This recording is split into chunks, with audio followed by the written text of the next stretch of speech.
Wait until you see the names of Diddy's co-conspirators and accomplices and those who aided, abetted, counseled, procured, hired, assisted, facilitated, and acted in concert with Diddy to orchestrate, concoct, and arrange don't be surprised if this does not turn into a racketeering enterprise. Predicate acts involving sex trafficking, the movement of minors alike across state lines, Mann Act, we used to call them. Then lawsuits, everything from people who claim that they've been the victim of sexual battery to those who have contracted a veritable witch's brew of communicable diseases, STDs, children, men, people who contracted, people who brought their own children. Just wait. Wait till you hear stories. And then wait until you hear people trying to extricate themselves from responsibility. Wait a minute, I went once. Well, is this you in this picture? Who has the data? Who has the evidence? Who has the pictures? Does this sound familiar? Does this sound like a certain person who owned a bunch of islands and planes and mansions and manses, who entertained people from all over the world, people who said, I never knew he did this? Everybody in their right mind knew exactly what he did, up to and including FBI, CIA, MI5, MI6, name it. And it was allowed to occur. It was allowed to continue because that's how you get the information and the data required to provide a platform and a substantiation of blackmail and extortion. That is what this is about. That is what this is about.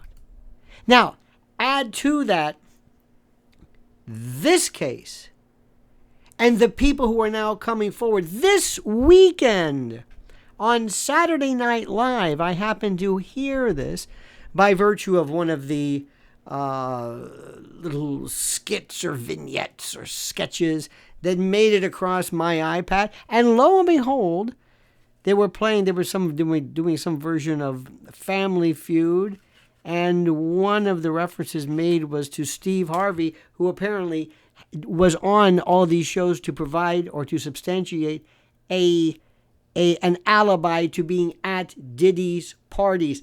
It's even hit the joke levels. When this is exposed, and the cross claims and counterclaims and the allegations of sexual battery, contraction of sexually transmitted diseases by people who knew better, and in some states that is a felony, not to mention cross claims of defamation and the like, and then we get into all kinds of discovery and depositions and interrogatories and who knew what, and turn over all of your devices and what information do you have. And then you have lawyers trying to make settlements with individual defendants in the civil realm, but the prosecutors are saying, wait a minute, you can't, we're not going to honor that. You can't take our prosecution away from us because you've elected to settle. Oh, no. It doesn't work like that. Do you see what I'm saying? Do you see how this works? Do you see? I know you do. It's a mess. And the only way, my friends, the only way this situation resolves itself, the only way somebody can pump the brakes, the way cases like this dissolve, the way they go away, the way settlements are made, as in the case of that individual who they say was the victim of his own self-harm, but you and I know that's preposterous. The only way for this case to be resolved is if the subject matter somehow is not relevant anymore, either by being dispatched, removed, bowdlerized, expurgated, excised, emended, amputated, whatever you want to call it.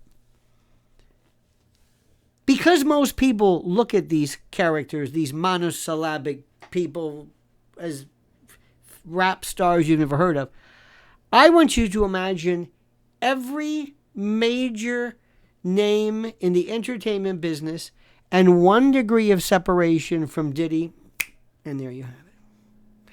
And when you have people in and up to an election season, and let me tell you something right now, what changes this drastically is any mention of children. Let me also tell you something.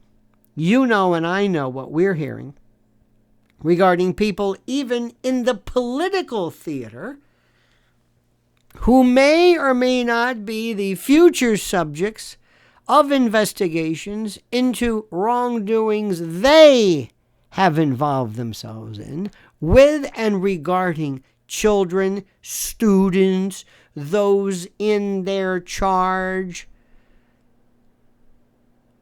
Remember, listen to Uncle Lenny, the 2 biggest industries today are, of course, human trafficking and extortion.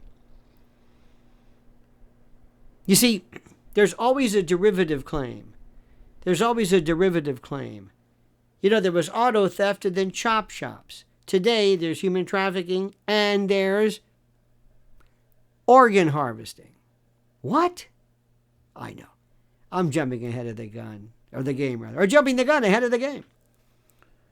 People are still trying to react to the fact that I've been talking about weather modification and geoengineering for decades, and now it's finally being admitted to. So when I say something, I don't say something just because, hey, here's a crazy idea I'm going to throw out that'll get a few likes and hits. Oh, no. So suffice it to say, what you're going to see right now when you hear the names of the co-conspirators and accomplices and those individuals involved in this, and you understand the rules of the law of agency and principles in the first degree, accessories after the fact, etc., etc., etc., you are going to be mesmerized by this. Just watch what happens. And the thing is, I can't wait. This just started. But what we are hearing and what's being said in the intellectual dark web, to use the Weinsteinian terms, will blow your mind. Subscribe to Lionel Legal. Thank you for watching. Please hit the like button. Hit that little bell and to be notified of live streams and new videos. And whatever you do, I beg, beseech, implore, and import you to comment as you see fit.